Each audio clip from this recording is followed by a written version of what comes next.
सभी बच्चों का आज हमारे चैप्टर नंबर 5 के छठे और अंतिम सेशन में सभी का स्वागत है। और आप सभी अभी तक की पूरी पढ़ाई करके आए हो और ये जो चैप्टर है ना बहुत इजी और बहुत इंटरेस्टिंग लगा होगा। बहुत सारे क्वेश्चन हमने कर लिए थे, क्वेश्चन नंबर 10 और उसके बाद के क्वेश्चन अपने को करने हैं। अच्छा, जाने से पहले मैंने आपको कहा था कि सारे बच्चे क्वेश्चंस को ट्राई करेंगे, कोशिश करेंगे। किया कि नहीं किया? जब आप ट्राई करोगे ना तभी आपको अच्छा समझ में आएगा बच्चों। चलो 10 नंबर क्वेश्चन नंबर 10, दर्शाइए कि A1 A2 और AN से एक AP बनती यदि AN नीचे दिए अनुसार परिभाषित है। AN परिभाषित किया हुआ है और ये दो प्रकार के दो क्वेश्चन दिए हुए, अपने को AP बनानी है। बताओ कैसे करोगे?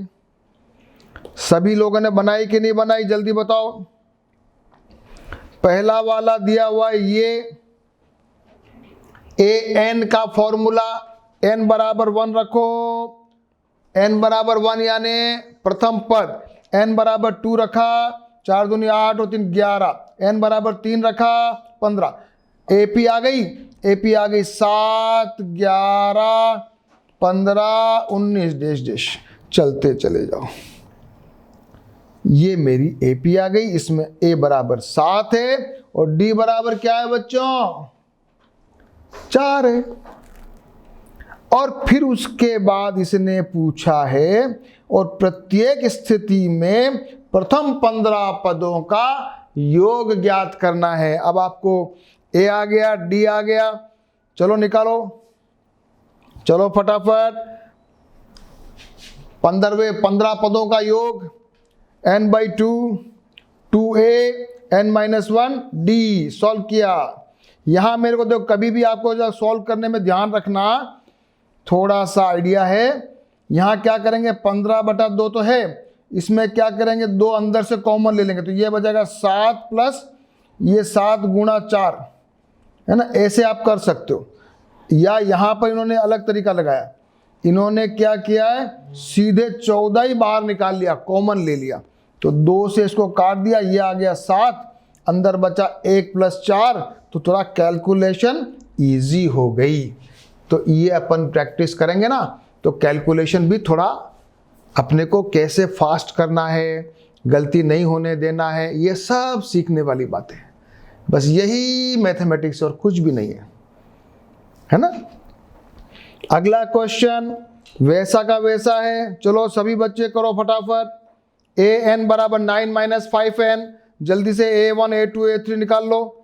आ जाओ, A1 A2 A3 A4 आ गया, AP आ गई अपनी, हाँ 4 - 1 -6 -11, A बराबर 4 और D बराबर बच्चों -1 -4, ऐसे लिखना पड़ेगा। तो क्या आएगा, -5। क्या आया बच्चों? अब 15 पदों का मान निकालो। यस करो। यहां मैंने देखो 2, ये इसमें से 2 कॉमन ले लिया, ये 2 आ गया, अंदर से ये 4 रह गया और ये 14 की जगह 7 रह गया, 2 से 2 कट गया तो अंदर वाली संख्या मेरे लिए इजी हो गई थोड़ी कैलकुलेशन, है ना। ये नीचे वाला 2 भी कट गया और इजी हो गई कैलकुलेशन। तो S15 आ गया मेरे पास, क्या आ गया, -465। क्वेश्चन नंबर 10 आ जाएगा एग्जाम में तो कर लोगे, डरने वाली बात नहीं है। सभी बच्चे समझ गए हो तो एक बार इसको अपनी रफ कॉपी में करके साइमल्टेनियसली वीडियो पॉज करते जाएं और आप इसको अपनी फेयर कॉपी में लिखते जाएं। क्वेश्चन नंबर 11, यदि किसी AP के प्रथम n पदों का योग दिया हुआ है तो इसका प्रथम पद क्या होगा, प्रथम 2 पदों का योग क्या है, दूसरा पद क्या है, इसी प्रकार तीसरे 10वें और nवें पद ज्ञात किए। ऐसा क्वेश्चन एग्जाम में आ गया तो बहुत सारे बच्चे उसको गलत कर सकते हैं। थोड़ा सा ये अच्छा क्वेश्चन है, इसीलिए सारे क्वेश्चन अटेम्प्ट करवा रहा हूं, इसीलिए। अदरवाइज तो क्या होता ना, क्लास में बोल देंगे सर ये दो क्वेश्चन कर लीजिए और बाकी ठीक है छोड़ दीजिए, बाकी ऐसा ऐसा कर लीजिए एग्जाम में वगैरह। लेकिन हम सारे क्वेश्चन कर रहे हैं, मैक्सिमम क्वेश्चन कर रहे हैं सभी 100%, कि ताकि हमारी प्रैक्टिस में कोई कमी ना रहे। प्रथम n पदों का योग दिया हुआ है अपने को 4n माइनस n। अब n बराबर 1 रखोगे, s1 आएगा। जब s1 आएगा तो ये हो जाएगा 4 माइनस 3, और ये जो s1 है यही प्रथम पद है, क्योंकि अभी तो प्रथम पद का योग। तो बहुत सिंपल है, यहां आ गया अपने पास a इज इक्वल टू 3, जो s1 है, n इज इक्वल टू 1 रखा। ठीक है बच्चों, अब n इज इक्वल टू 2 रखते हैं, तो n इज इक्वल टू 2 रखा तो ये आ गया 4, यानी प्रथम दो पदों का योग आ गया है। अगर प्रथम दो पदों का योग आ गया तो दूसरा पद निकालना है तो क्या करना चाहिए, एक दूसरे का माइनस कर दो, s2 माइनस s1 करो, तो अपने पास आ रहा है द्वितीय टर्म 1, यानी पहली टर्म अगर अपने पास 3 है तो दूसरी टर्म आ गई 1, इससे अपना d निकलेगा। अभी तीसरी टर्म और निकाल लेते हैं अपन।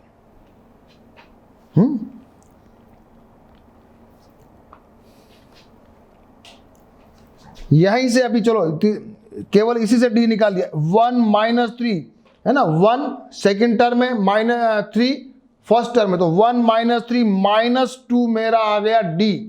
बताओ बच्चों क्या था, a क्या था बच्चों बताओ, a बराबर 3, d बराबर क्या आ गया, माइनस का 2, माइनस का 2 चीज आ गई। अब क्या पूछ रहा है बताओ, अब क्या पूछ रहा है, जल्दी जल्दी बताओ। अब पूछ रहा है दूसरा पद क्या है, वो तो निकाल लिया अपन ने 1। तीसरे 10वें और 9वें पद ज्ञात कीजिए। फटाफट निकाल सकते हैं, जैसा चाहिए वैसा निकाल सकते हैं। यहां निकाला हुआ है मान लिया a10, तीसरा पद तो वैसे निकल जाएगा। प्रथम पद ये है, दूसरा पद ये है, इसमें -2 जोड़ो तो तीसरा पद, इसमें -2 जोड़ो तो चौथा पद, इसमें -2 तो ये तीसरा पद भी आ गया। अब निकालना 10वां पद, a प्लस 10 माइनस 1d, तो ये हो जाएगा a प्लस 9d, ये रखा वैल्यू, तो a10 10वां पद आ गया माइनस का 15। फिर nवां पद पूछ रहा है, nवां पद पूछ रहा है, a और d की वैल्यू रख ली और ये मेरा क्वेश्चन आया, ये मेरा आंसर आया। समझ में आया कि नहीं आया, एक बार वापस से देखो।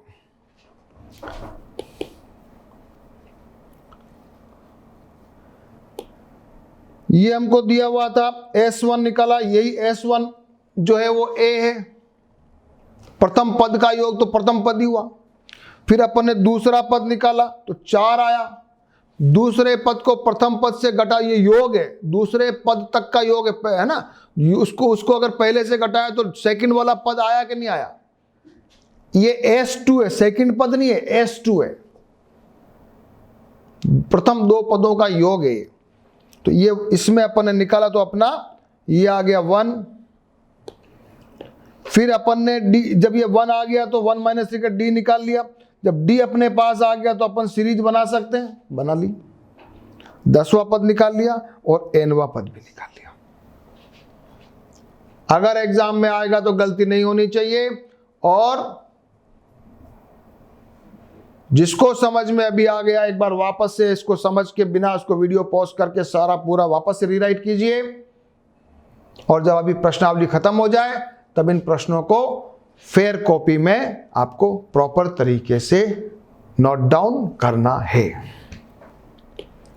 क्वेश्चन नंबर 12 आ जाइए। ए से प्रथम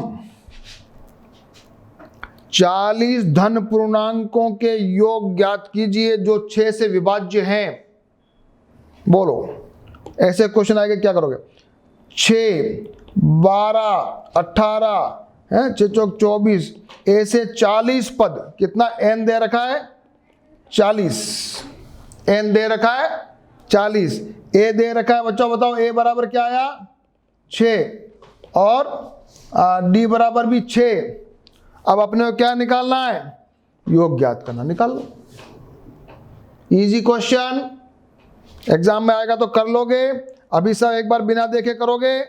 yes, very good, very good, करिए सॉल्व। प्रथम 40 पदों का योग जो 6 से विभाज्य है, ये मेरी सीरीज है। 12 सब सॉल्व करो फटाफट। उत्तर आना चाहिए 4920। Question number 12। मैं बहुत धीरे धीरे और बहुत समझाते हुए आपको चल रहा हूं।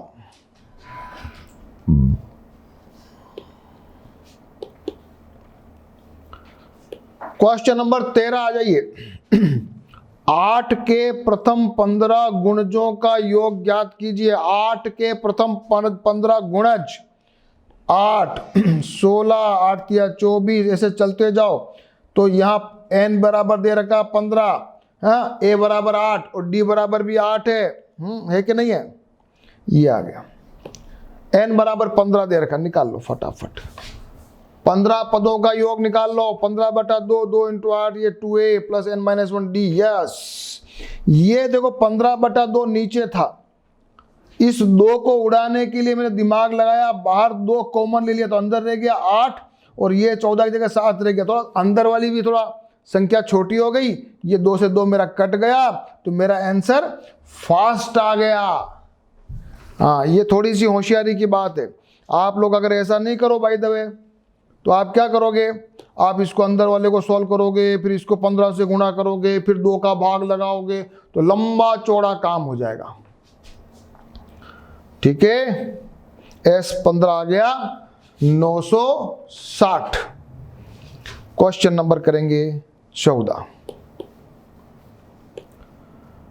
0 और 50 के बीच की विषम संख्याओं का योग ज्ञात कीजिए।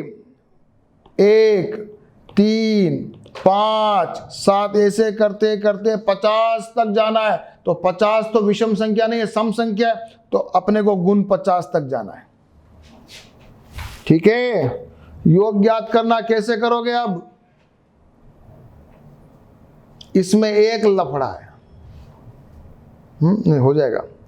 n नहीं है, हाँ अपने पास n नहीं है, n यानी कुल पद नहीं है, इसलिए अपने को एक बार उन 50वें जो संख्या उसका पद संख्या n निकालना पड़ेगा an के फॉर्मूले से। चलो, ये मेरी आ गई सीरीज।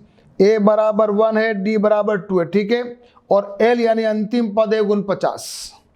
अब मेरे को ये फॉर्मूला एक बार लगाना पड़ेगा n निकालने के लिए, ये निकालना पड़ेगा। अगर n नहीं आएगा तो मैं नहीं निकाल पा रहा हूं। तो ये मैंने गुण 50 = 1 + n-1d, इसको सोल्व किया। 48/2, n = आ गया 25, n मेरे पास 25 आ गया। अब फटाक से मैंने S25 25/2 2a + n-1d, यहाँ पर भी मैंने वही काम किया। इस 2 को काटने के लिए यहाँ से 2 बाहर निकाल लिया, अंदर बचा 1 + 24, फटाफट काम हो गया। 25 × 25 = 10। देखो फटाफट, देखो सभी बच्चे देख लो एक बार, सभी देख लीजिए। an का फॉर्मूला लगाया, n बराबर 25 आया।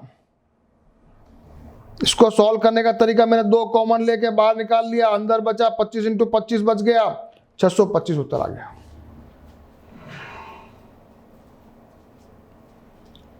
ठीक है, क्वेश्चन नंबर करेंगे 15। अब थोड़े अलग लैंग्वेज वाले क्वेश्चन। अभी तक तो सिंगल लाइन क्वेश्चन, अब समझना भी पड़ेगा। सभी ने किए कि नहीं किए? ट्राई के डर गए, बताओ हैं? सबने किए? पक्की बात है, ठीक है। निर्माण कार्य से संबंधित किसी ठेके में एक निश्चित तिथि के बाद कार्य को विलंब से पूरा करने के लिए जुर्माना लगने का प्रावधान इस प्रकार है। पहले दिन के लिए 200 रुपये, दूसरे दिन 250 रुपये, तीसरे दिन 300। इस प्रकार प्रत्येक उत्तरोत्तर दिन में जुर्माना अपने से ठीक पहले दिन के जुर्माने से 50 रुपये बढ़ते जाता है। एक ठेकेदार को जुर्माने के रूप में कितनी राशि अदा करनी पड़ेगी यदि वह इस कार्य को 30 दिन के विलंब में पूरा करता है? पहला दिन तो लग गया उसके 200 रुपया भैया, फिर अगले दिन लग गए 250, अगले दिन लग गए 300, अगले दिन लग गए, ऐसे करते करते 30वें दिन उसका कितना विलंब शुल्क लगेगा? कुछ भी नहीं करना, तो जोड़ निकालना इजी है। ए बराबर 200, डी बराबर 50, एन बराबर 30, निकाल लो। इजी क्वेश्चन, कोई डरने वाली बात नहीं है ना। सबसे पहले अपन ने बना ली सीरीज, ए बराबर दिस, डी बराबर दिस, एन बराबर दिस, रखा फॉर्मूले में, इसको काट दिया, ये हो गया 15, अंदर में 400 प्लस 1450, 15 इंटू 1850, 27,000 रुपये का उसको क्या लग गया?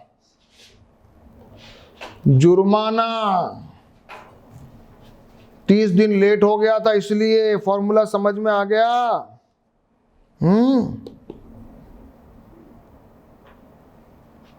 क्वेश्चन नंबर 15 अच्छा है, एग्जाम में आएगा तो करोगे।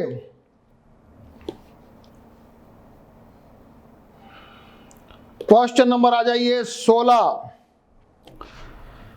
किसी स्कूल के विद्यार्थियों को उनके समग्र शैक्षिक प्रदर्शन के लिए 7 नकद पुरस्कार देने के लिए 700 रुपए की राशि रखी। कितने रुपए की राशि रखी है? 700 रुपए की राशि रखी है, और पुरस्कारों की संख्या, इसका मतलब ये साफ दिख रहा है कि S7 बराबर तो है 700 और N बराबर है 7। ठीक है, यहां तक गाड़ी क्लियर है। अब क्या पूछ रहे हैं? यदि प्रत्येक पुरस्कार अपने से ठीक पहले पुरस्कार से 20 रुपए कम हो। अच्छा, तो इसका मतलब डी भी आ गया, डी इज इक्वल टू -20। अब क्या चाहिए इसको? अब क्या चाहिए? अब अपन निकालें इस फॉर्मूले को रख के, और अपन ए का मान निकाल लें। क्या निकाल लें? ए का मान निकाल लें। और ए का मान जब निकल जाएगा तो फिर 20-20 रुपए कम करते जाना, अपने सातों पुरस्कार की राशि आ जाएगी। ठीक है, आया कुछ समझ में? चलो, S7 NA देर का डी बराबर आ गया। अब मान लो ए को मान लिया, पी मान लिया, ऐसे ए रख सकते हो, कोई फर्क नहीं पड़ रहा है। ये S7 7/2, इसको पहले 2 ये किया सॉल्व, इधर कॉमन ले लिया 2, तो ये 2 से 2 कट गया। अब बचा P यानी ए बराबर आ गया मेरा 160। क्या आ गया? 160 आ गया। तो पहला पुरस्कार, दूसरा, तीसरा, चौथा, पांचवा, छठा और 7वां पुरस्कार की राशि आ गई कि नहीं आई? नहीं आई, क्या आई? इसको ए बराबर पी मानो तो भी चलेगा, नहीं मानो तो भी चलेगा, कोई फर्क नहीं पड़ता बच्चों, कंफ्यूज नहीं होना है। इसको ए भी रख सकते हो, पी मैंने रख दिया प्राइस के हिसाब से, है ना। प्रथम पुरस्कार अपन ने निकाल लिया, फिर 20-20 रुपए कम करते जाओ, वेरी सिंपल।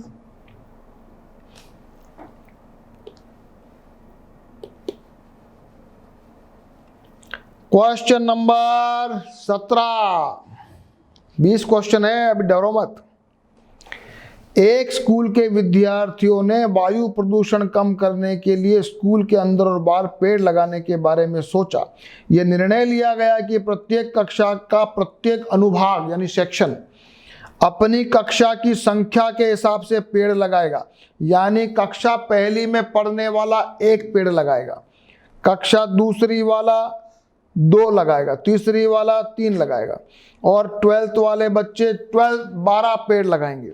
और हर कक्षा के 3-3 सेक्शन है। पहली वाला 1 पेड़, दूसरी वाला 2 पेड़, और एक क्लास के 3-3 सेक्शन है। कुल कितने पेड़ लगेंगे?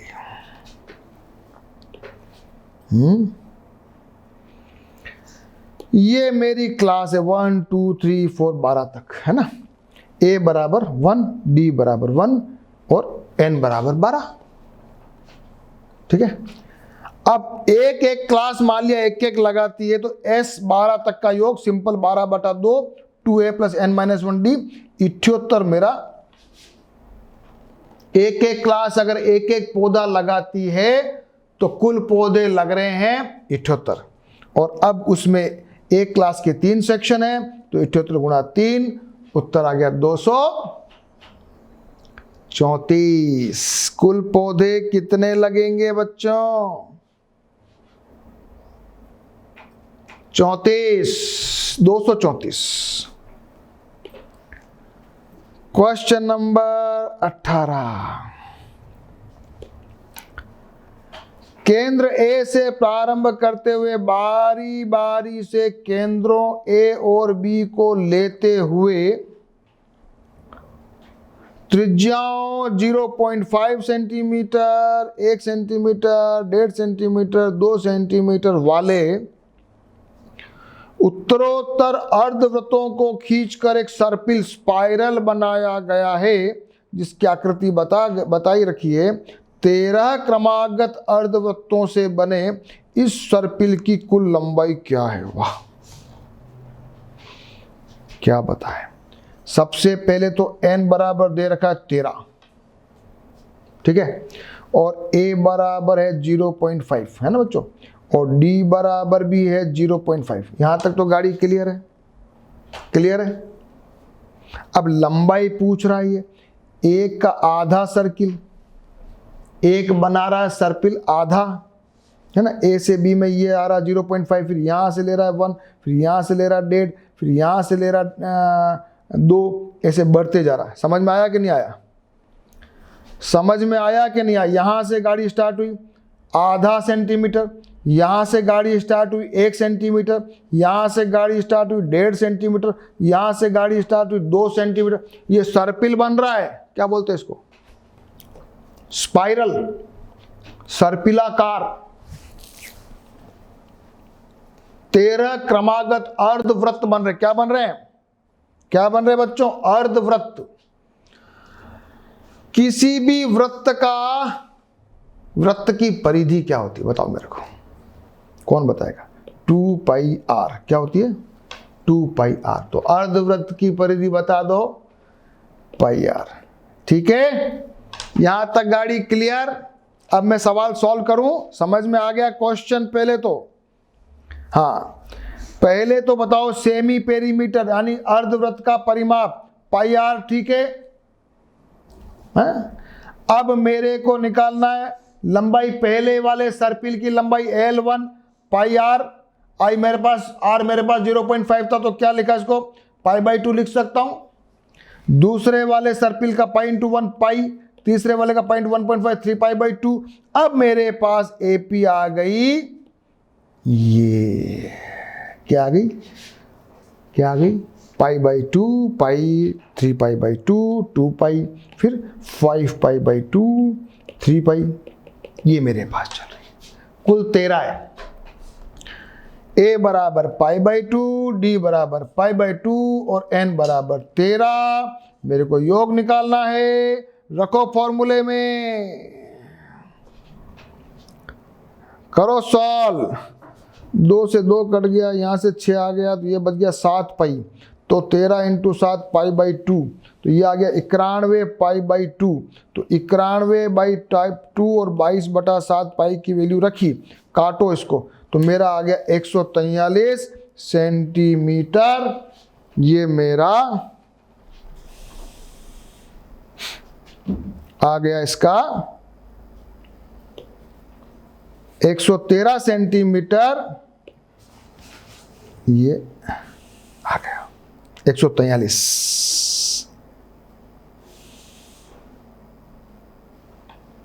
ठीक है, कुछ मजा आया कि नहीं आया बताओ? इसमें तो मजा आया होगा, इसमें मजा आया कि नहीं आया? पहले बताओ मेरे को। L1 L2 L3, फिर मेरी ये सीरीज आ गई, फिर मेरा ये आ गया A और D आ गया, फिर मैंने इसको S13 निकाल लिया, फिर इसको मैंने सॉल्व कर लिया, 22/7 रखा और ये मेरा आ गया 143। हाँ, आज प्रश्नावली एंड होने वाली है और सभी बच्चों को पहली बार लगा कि सर आज तो मजा आ गया, 18 नंबर क्वेश्चन तक पहुंच गए। चलो 19 भी करते हैं, आ जाओ। 19 क्वेश्चन। 200 लट्ठों को ढेरी के रूप में ऐसे रखते हैं कि सबसे नीचे वाली पंक्ति में 20 लट्ठे, उसके ऊपर 19, फिर उसके ऊपर 18, ऐसे रखा अपन ने। और ये 200 लट्ठे रखे अपन ने कुल, सबसे नीचे 20, फिर 19, फिर 18, फिर 17, फिर 16, टोटल लट्ठे कितने? 200। अब अपने को क्या पूछ रहा है, क्वेश्चन क्या है कि कितनी पंक्तियां हैं और सबसे ऊपर पंक्ति में कितने लट्ठे रखे हैं। यानी कि अगर अपन एपी बनाएंगे ना बच्चों, तो क्या बनाएंगे, 20, 19, 18 ऐसे ऐसे बनाना है ना। ये तो हो गई एपी। ए बराबर आ गया अपने 20 और डी बराबर आ गया -1 और एस टोटल एस एन आ रहा है, कुल एस एन आ रहा है मान लिया 200, ये भी अपने को मालूम है। और अपने को निकालना है ए एन बराबर निकालना है और एन बराबर निकालना है। निकाल सकते हो? क्वेश्चन समझ में आया? सबसे पहले किसी प्रॉब्लम में अपने को यह समझना चाहिए कि ये प्रॉब्लम क्या है, फिर उसका सॉल्यूशन निकालते हैं अपन।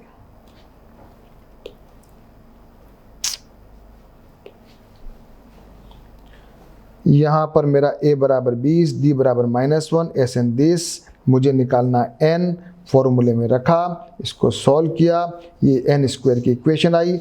ये यहां तक मेरी सबसे पहले तो मैं ये क्वाड्रेटिक द्विघात समीकरण आ गया। घबराना नहीं है, रखते जाओ मस्त। उसके बाद मैंने 41, ये 400, तो 16 गुणा 25 किया, उसका क्या टुकड़े किए और ये मेरे पास समीकरण आया। तो n बराबर 25 है या n बराबर 16 भी हो सकता है, दोनों हो सकते हैं, दोनों हो सकते हैं। क्यों भाई दोनों कैसे हो सकते हैं? ठीक है, अगर 16 है तो 16वें नंबर पे 5 लट्ठे रहेंगे, n बराबर 16 और लास्ट वाले में ऊपर ही ऊपर 5 लट्ठे। और अगर 25 क्रम में जमाएंगे तो -4 तो संभव ही नहीं है। अगर 25 पंक्तियां बनाओगे तो लट्ठे ही नहीं आते, तो ये इसको हम नहीं मानेंगे, हम कहेंगे कि ये नहीं माना जाएगा। क्या लिखोगे? ये संभव नहीं है। क्या लिखोगे? इसलिए लिखोगे उत्तर क्या है, कुल 16 पंक्तियां रहेगी और सबसे ऊपर वाली में A16 है 5। आया उत्तर? कोई कठिन लगा क्या? बताओ, किसी को कठिन लगा तो बताओ मेरे को। ये 200 n = इसका फॉर्मूला, ये इक्वेशन आ गई, इसको सॉल्व की, इसके n = 25 16 आ गए। 16 के हिसाब से देखा तो A16 बराबर 5 है, 25 के हिसाब से देखा तो -4 था, तो अपन को माइनस हो नहीं सकता है, इसलिए अपन ने मान लिया कि 16 पंक्तियां हैं और ऊपर ही ऊपर 5 है। Last question. हाँ, बहुत लंबे, आज तो तुमने बहुत मेहनत की है सब बच्चों ने। लास्ट क्वेश्चन, एक आलू दौड़, ये क्या होती है आलू दौड़? प्रारंभिक स्थान पर एक बाल्टी रखी है, ये रखी है बाल्टी, जो पहले आलू से 5 किलोमीटर दूर है। ठीक है भाई, ये 5 किलोमीटर दूर है। और अन्य आलू एक सीधी रेखा में 3-3 मीटर पे हैं। इस प्रकार 10 आलू रखे गए। अच्छा भाई, तो इसका मतलब हो गया a बराबर तो 5, d बराबर 3 और n बराबर 10, है ना बच्चों? यही है, सही है, सही है। प्रत्येक प्रतिभागी बाल्टी से चलना प्रारंभ करता है, निकटतम आलू को उठाता है, वापस बाल्टी में डालता है, दूसरा उठाता है, बाल्टी में डालता है। इस प्रतियोगिता में उसे कुल कितनी बार दौड़ लगानी पड़ेगी? पहला आलू उठाया, डाला, दूसरा आलू उठाया, डाला, तीसरा आलू उठाया, डाला। दौड़ कितनी लगानी है? कैसे करेंगे भाई, कैसे करेंगे भाई? ये क्वेश्चन तो थोड़ा जोरदार है। सबको समझ में आ गया? ठीक है भैया, ये मेरा पहले, सबसे पहले तो बनाता हूं मैं एपी। पहला 5, फिर 3 3 3 3 जोड़ दो। देखो तो 5 और 3 8 और 3 11, तो मेरा ए बराबर 5, डी बराबर 3 और एन बराबर क्या दे रखा था? 10 दे रखा था ना, एन बराबर 10 दे रखा है। अब मुझे सम निकाला सबसे पहले, तो सम मेरे पास आ गया 185। अब ये टोटल डिस्टेंस वो जा रहा है और आ रहा है ना, दौड़ेगा, इधर जाएगा फिर इधर आएगा, तो बस डबल कर दो, वेरी सिंपल। तो कुल योग का, डिस्टेंस का कुल योग निकाला और कुल योग का डबल कर दिया। बहुत सिंपल क्वेश्चन। अपन को लग रहा था बहुत टफ है, लेकिन ये बहुत इजी निकला और अपन ने जितनी डिस्टेंस निकाली ना उसका डबल कर दिया।